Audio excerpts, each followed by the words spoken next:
ପିଲାମାନେ ଆଜି ଆମେ ପାଠ 8 ପଢ଼ିବା ରାଜାଙ୍କର ଭୋଜି। ବଣର ରାଜା ଭୋଜି ଦେବେ। ବୁଝିଲେ ପିଲାମାନେ, ବଣର ରାଜା ଆଜି ଭୋଜି ଦେବେ। ସବୁ ପରଜାମାନେ ରାଜଉଆସରେ ଖାଇବେ ଆଜି।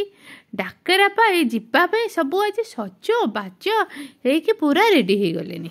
ବୁଝିଲେ ପିଲାମାନେ, ପିଲାମାନେ ଭାଲୁ ବଡ଼ ଡାଲାଟେ ଧରିଥିଲା। ଦେଖ ପିଲାମାନେ, ଏଇଠି ଭାଲୁ ଗୋଟେ ବଡ଼ ଡାଲା ଧରିଛି।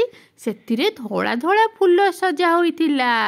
ଦେଖିପାରୁଛ ପିଲାମାନେ, ଏଠି ଭାଲୁ ଗୋଟେ ଡାଲା ଧରିଛି ଆଉ ତା ଦେହରେ ଧଳା ଧଳା ଫୁଲ ସବୁ ସଜା ହେଇଛି। ହନୁ ଧରିଥାଏ ଗୋଲାପର କଢ଼।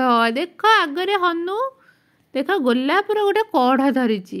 ସଭା ପଛରେ ବୁଢ଼ା ଗଧିଆଟି ଢଳି ଢଳି ଚାଲୁଥିଲା। ଦେଖ ପିଲାମାନେ, ସଭା ପଛରେ ଗଧିଆ ଯାଉଛି।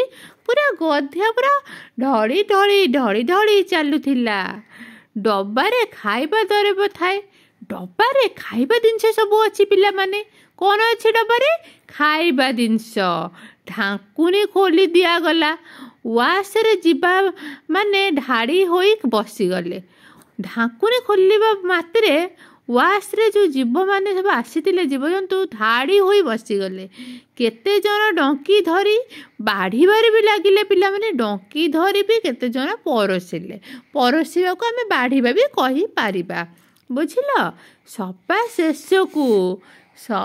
ଶେଷକୁ ବିଲୁଆ ନନା ଆମର ଆସିଲା। ସଭା ଶେଷକୁ କିଏ ଆସିଲା ପିଲାମାନେ? ବିଲୁଆ ନନା।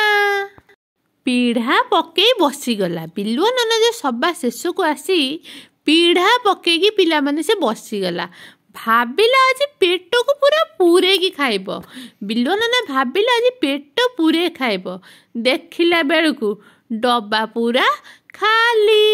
ଦେଖିଲା ବେଳକୁ କ'ଣ ପିଲାମାନେ, ଡବାରେ ଆଉ କିଛି ବି ନାହିଁ। ସବୁ ଖାଇ ଦେଇଛନ୍ତି ପିଲାମାନେ।